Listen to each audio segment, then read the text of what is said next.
Hello friends, welcome back to our channel house of law. तो आज के इस नए वीडियो से हम स्टार्ट करने जा रहे हैं एक नया सब्जेक्ट जो कि ज्यूरिस्प्रूडेंस है और काफ़ी एक इंटरेस्टिंग सब्जेक्ट है। क्या बोला तूने?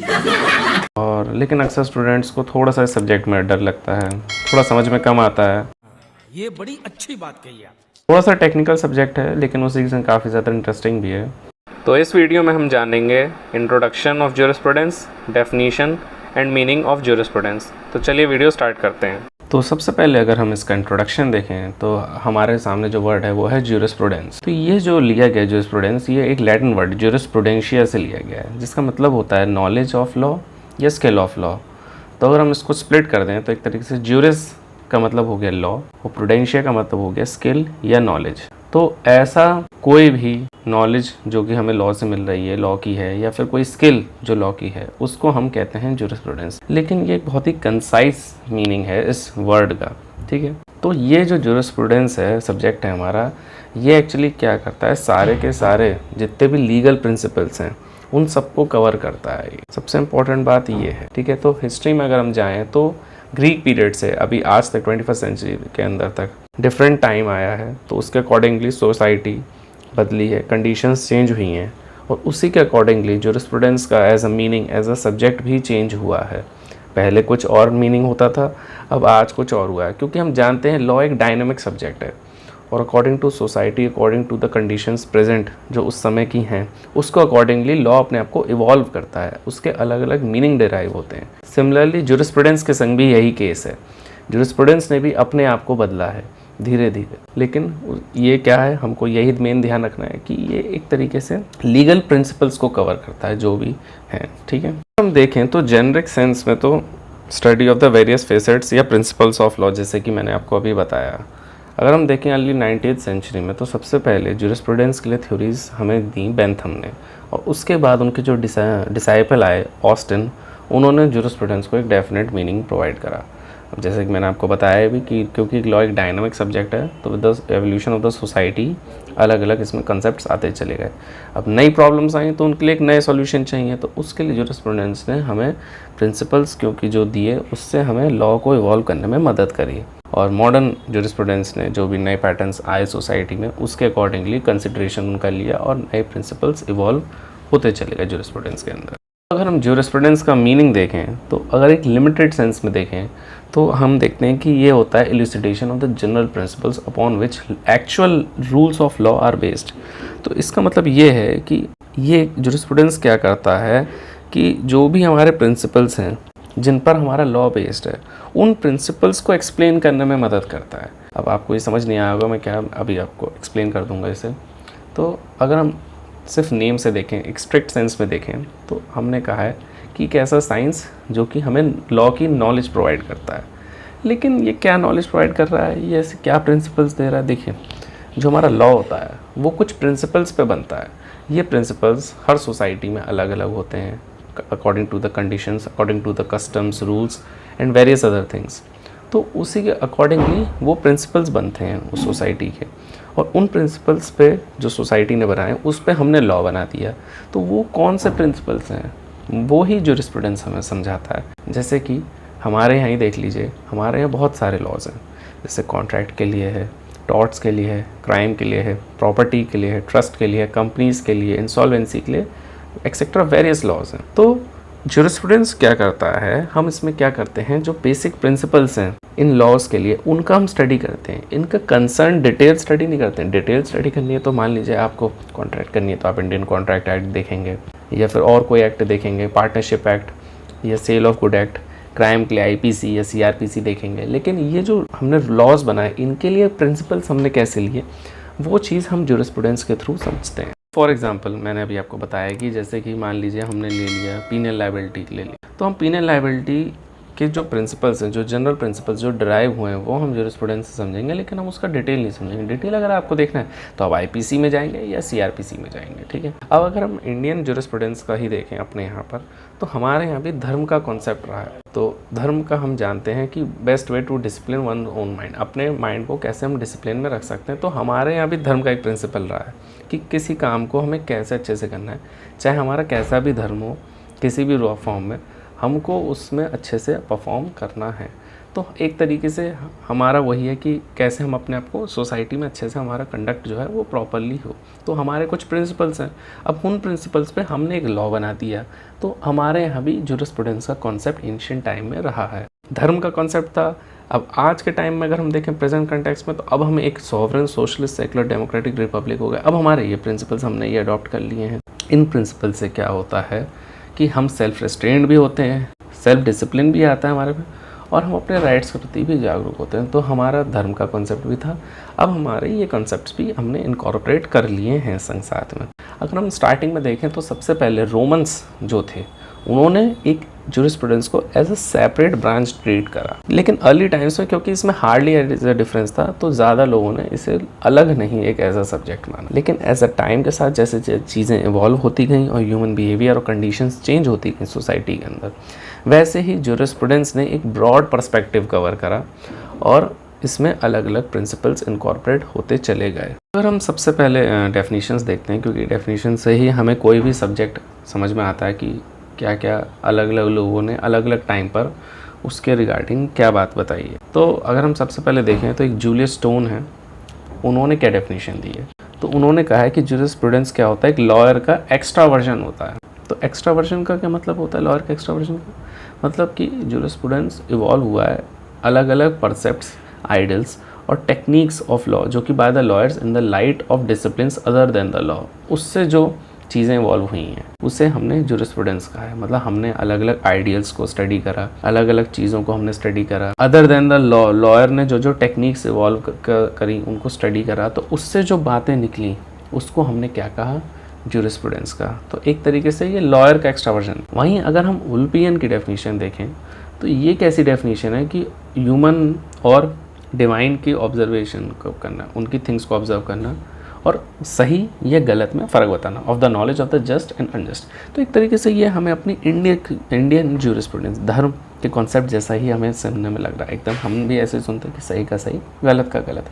तो एक तरीके से हमारी उसी डेफिनेशन को आगे बढ़ाता है। और रिलीजन, एथिक्स, फिलॉसफी अलग अलग जैसे प्रिंसिपल्स को क्या करता है, ये डेफिनेशन कवर करती है। उसके बाद अगर हम देखें तो जो ग्रे हैं उन्होंने क्या कहा है, इसे बताया है कि ये एक साइंस है लॉ की, जिसमें हम स्टेटमेंट और सिस्टमैटिक अरेंजमेंट जो कि रूल्स उनको स्टडी करते हैं, उसके अलावा जो कोर्ट्स फॉलो करती हैं उसे, उन सिस्टम्स को और प्रिंसिपल्स जो इन्वॉल्व होते हैं उन रूल्स से, तो इन सब का हम स्टडी करते हैं। तो काइंड ऑफ लॉ हम देखेंगे जिसमें which consist of rules enforce by the courts while administrating justice. तो एक तरीके से एक लॉ हो गया जिसमें हम रूल्स की स्टडी कर रहे हैं जो कि कोर्ट्स इन्फोर्स कर रही हैं जस्टिस को प्रोवाइड करने के लिए या फिर उसका एडमिनिस्ट्रेशन करने के लिए। ठीक है, तो इन्होंने इसे एक ऐसा साइंस बता दिया। फिर आ जाते हैं हम सामंट की डेफिनेशन पे, जो कि काफ़ी इंपॉर्टेंट ज्यूरिस्ट हैं और आपने इनका नाम काफ़ी सुना भी हो। तो सामंट की डेफिनेशन को अगर हम देखें तो उन्होंने कहा था कि ज्यूरिस्प्रूडेंस क्या एक साइंस है of the first principles of the civil law. तो इसमें उन्होंने कई बातें बताई। तो उन्होंने कहा एक साइंस है,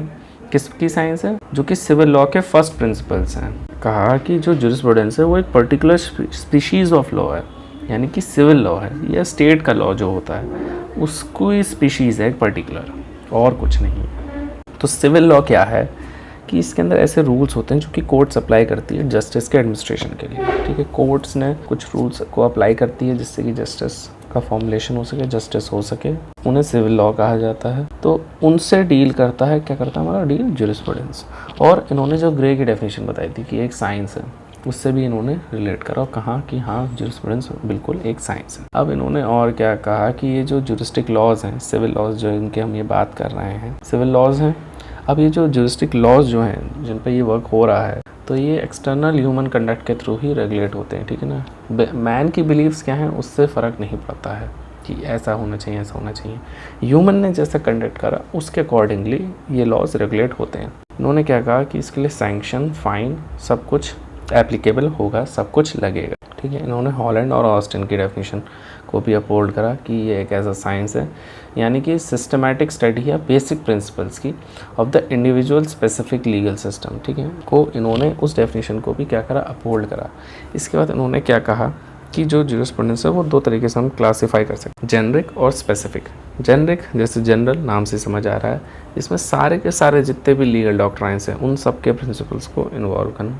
स्पेसिफिक नाम से समझ आ रहा है कि which is related to only to a particular branch of that doctrine, जिसकी बात हो रही है सिर्फ उसके बारे में हम बात करें। It alone is the proper jurisprudence because it deals with the general principles of a particular legal system, जैसा कि मैंने आपको बताया है। अब हम एक और इम्पॉर्टेंट डेफिनेशन की तरफ देखते हैं जो है जॉन ऑस्टिन की। इनका भी नाम अगर आपने सुना हो तो इन्होंने जुरिस्प्रूडेंस को क्या कहा कि ये एक फिलॉसफी है पॉजिटिव लॉ की, ठीक है। ये पहले जुरिस्ट थे जिन्होंने जुरिस्प्रूडेंस को कहा कि ऐसा साइंस है। पॉजिटिव लॉ से इनका मतलब ये था कि जस्ट पॉजिटिव है, इसका मतलब कि लॉ जो है पॉलिटिकल सुपीरियर्स के द्वारा लेड डाउन करा जा रहा है ताकि वो अपने सब्जेक्ट्स के ऊपर क्या कर सके, कमांड कर सके। तो सुपीरियर्स हैं, उन्होंने कुछ लॉ को बनाया, लेड डाउन करा, और जिससे जो उनके नीचे के हैं उनके सब्जेक्ट्स उसको कंट्रोल करने के लिए ओबीडियंस। तो एक तरीके से एक सिविल लॉ की तरह ही कि स्टेट का लॉ है, ठीक है। तो स्टेट बनाती है, नीचे जो सिटीजन्स हैं उनको कंट्रोल तो नहीं कहेंगे लेकिन हाँ मतलब उनके लिए बना रही है जिससे कि सोसाइटी में एक स्टेबिलिटी मेंटेन रहे और उसके अकॉर्डिंगली वो जो हैं वो लोग काम करें, एक कंट्री रन करें। तो ऑस्टिन ने पॉइंट आउट करा कि that science of law is concern with law as it is and not as it ought to be, ठीक है। तो इनका मतलब ये था, इन्होंने क्या कहा, कंसिडर करा साइंस ऑफ लेजिस्लेशन को स्टडी करा कि जैसा जो है वो वैसा ही है। साइंस में हम यही तो करते हैं कि जो हमें दिखता है, जो ऑब्जर्वेबल है, जिसको हम देख सकते हैं, समझ सकते हैं, उसको हम मानते हैं, तो वो वैसे का वैसा होगा, ना कि ऐसा होना चाहिए, ऐसा होना चाहिए। इन्होंने लॉ को कस्टम्स और एथिकल एब्स्ट्रैक्ट आइडियाज से कम्प्लीटली डिफरेंट करा। इन्होंने कहा कि वो अलग चीज़ होती है और लॉ अलग चीज़ होती है। इन्होंने जुरिस्प्रूडेंस को दो पार्ट्स में डिवाइड करा। इन्होंने क्या कहा, पहला पार्ट होता है जनरल, जिसमें प्रिंसिपल नोशंस होते हैं सारे सिस्टम्स के, और दूसरा होता है पर्टिकुलर, जिसमें science any such positive law की जो कि ऑब्टेन हो रही है किसी भी एक स्पेसिफिकली डिटरमाइंड नेशन से। मान लीजिए वहाँ पर कोई पॉजिटिव लॉ, जैसे एग्जाम्पल में मैंने रखा, तो प्रॉपर्टी लॉ ऑफ इंडिया के पर्टिकुलर जुरिस्प्रूडेंस के लिए सब्जेक्ट स्पेसिफिक है, उसकी बात करेगा सिर्फ। इनकी क्रिटिसिज्म है इनकी डेफिनेशन की, इनकी डेफिनेशन का क्रिटिसिज्म ये कहा जाता है कि इनकी जो डेफिनेशन है वो एक अनसाइंटिफिक डेफिनेशन है और इम्प्रैक्टिकल डेफिनेशन है। हॉलैंड ने क्या कहा इनकी डेफिनेशन के रिगार्डिंग कि साइंस है, साइंस में कुछ जनरल नहीं होता, ना ही कुछ स्पेसिफिक होता है। तो ये दो इनके क्रिटिसिज्म्स हैं इनकी डेफिनेशन। अब अगर हम हॉलैंड की डेफिनेशन देखें तो हॉलैंड ने क्या कहा जुरिस्प्रूडेंस के लिए, कि इन्होंने ये कहा कि जुरिस्प्रूडेंस क्या होता है, एक फॉर्मल साइंस होता है पॉजिटिव लॉ का। तो इन्होंने क्या डिफाइन करा कि पॉजिटिव लॉ एक जनरल रूल ऑफ लॉ है जो कि एक्सटर्नल ह्यूमन एक्शंस के थ्रू होता है और एक सॉवरेन पॉलिटिकल अथॉरिटी के द्वारा उसे क्या करा जाता है, इन्फोर्स करा जाता है। उन्होंने क्या करा, पॉलिटिकल अथॉरिटी ने जो एक्सटर्नल ह्यूमन एक्शंस है उनको कंट्रोल कर रहा है। इन्होंने फॉर्मल साइंस इसलिए कहा क्योंकि ये एग्जैक्टली इन्होंने कहा कि एकदम कॉन्क्रीट डिटेल्स पे नहीं है साइंस पे, बट लेकिन सिर्फ फंडामेंटल जो उसके एस्पेक्ट्स है साइंस के उन पे वर्क करता है। एग्जैक्टली साइंस नहीं लेकिन उसके फंडामेंटल प्रिंसिपल्स को लेता है, इसलिए इन्होंने डेफिनेशन वर्ड यूज़ करा फॉर्मल साइंस, जिसकी प्रॉपर्टी है कॉन्ट्रैक्ट है। In all well developed legal system में ज्यूरिस्प्रूडेंस क्या करता है, इन सारे हार्मोनाइज करता है सबको और एक फ्रेम करता है एक स्कीम ऑफ पर्पस और इवॉल्व उसके अराउंड करते हैं मेथड्स और प्रिंसिपल्स। और ये क्या करता है, डील करता है ह्यूमन रिलेशंस के साथ जो कि गवर्न करा जाता है by the rules of law rather than the material rules के रादर ये काम करता है। तो ये उन रिलेशंस के साथ मैनकाइंड के डील करता है which are generally recognised as having legal consequences. It is not material science but rather a formal science of. तो इन्होंने ये कहा, सबसे इंपॉर्टेंट बात ये कही कि ये लॉ के रूल्स के द्वारा गवर्न होता है रादर देन द मटीरियल का जो रूल है, यानी कि ये सिर्फ उन रिलेशंस के साथ डील करता है जो इनके कोई लीगल कॉन्सिक्वेंसेस होते हैं। इसलिए इन्होंने कहा कि कोई मटेरियल साइंस नहीं है लेकिन ये एक फॉर्मल साइंस है, डायरेक्टली एकदम कॉन्क्रीट डिटेल्स पे नहीं वर्क करता है लेकिन उनके अंडरलाइन जो फंडामेंटल प्रिंसिपल्स, इसलिए ये मटेरियल साइंस नहीं है कि जैसा एकदम हो रहा है वैसे, लेकिन एक फॉर्मल साइंस। तो इनकी क्रिटिसिज्म क्या था इनकी डेफिनेशन का, क्या ग्रे और डॉक्टर जेंक्स ने क्या कहा कि जुरिस्प्रूडेंस को हम कम्प्लीटली नहीं कह सकते ये फॉर्मल साइंस है, लेकिन क्योंकि हम सोशल जो फोर्सेस हैं उनको ऐसा कंसिडर ना करें, ऐसा हम नहीं कर सकते। डॉक्टर एलन ने क्या कहा, scientific synthesis of the essential principles of law, इसके अकॉर्डिंगली इस डेफिनेशन को बताया जुरिस्प्रूडेंस क्या होती है। साइंटिफिक सिंथेसिस अगर हम करें किसका, एसेंशियल प्रिंसिपल्स का। वहीं कीटन ने इस डेफिनेशन को जुरिस्प्रूडेंस को डिफाइन ऐसे करा कि ये स्टडी है साइंटिफिक सिंथेसिस की of the general principles of law. उन्होंने एसेंशियल प्रिंसिपल्स बताया, उन्होंने जनरल प्रिंसिपल्स बताया, तो काफ़ी हद तक दोनों ने एक ही तरीके की डेफिनेशन बताई है। अब अगर हम HLA हार्ट को देखें तो उन्होंने क्या कहा कि जो प्राइमरी और सेकेंडरी रूल्स के यूनियन से जो कि नेचर ऑफ लॉ को एक्सप्लेन करता है और प्रोवाइड करता है की to the science of jurisprudence, उसको इन्होंने ऐसे डिस्क्राइब करा। इन्होंने क्या कहा कि प्राइमरी रूल्स होते हैं जो कि ड्यूटी इम्पोज करते हैं और सेकेंडरी रूल्स जो कि कन्फर करते हैं, पावर को देते हैं, जिससे क्रिएशन या वेरिएशन होता है ड्यूटीज़ का। और प्राइमरी रूल्स से जो जो डिफेक्ट्स आए उनको रिमूव करा सेकेंडरी रूल्स ने। इन दोनों के मिक्सचर से जो बना वो उन्होंने क्या कहा, जूरिस्प्रूडेंस। रॉस्को पाउंड ने क्या डेफिनेशन दी कि ये साइंस ऑफ लॉ है, using the term law in the juridical sense as denoting the body of principles recognized and enforced by public and regular tribunals in the administration of justice। तो इन्होंने क्या कहा, ये एक ऐसी साइंस है और ऑफ लॉ जुरिडिकल सेंस में अगर हम देखें तो इसमें क्या है, बॉडी ऑफ ऐसे प्रिंसिपल्स हैं जो कि पब्लिक या रेगुलर ट्रिब्यूनल्स कोर्ट्स के द्वारा इन्फोर्स करे जाते हैं। किसके लिए? जस्टिस के एडमिनिस्ट्रेशन के लिए, जस्टिस के फुलफिलमेंट के लिए, जस्टिस को होने के लिए। तो अगर आपको मेरा ये वीडियो पसंद आता है तो मेरे इस वीडियो को लाइक करें, शेयर करें और मेरे चैनल हाउस ऑफ लॉ को सब्सक्राइब ज़रूर करें। तो मिलते हैं आपसे नेक्स्ट वीडियो में। Good bye.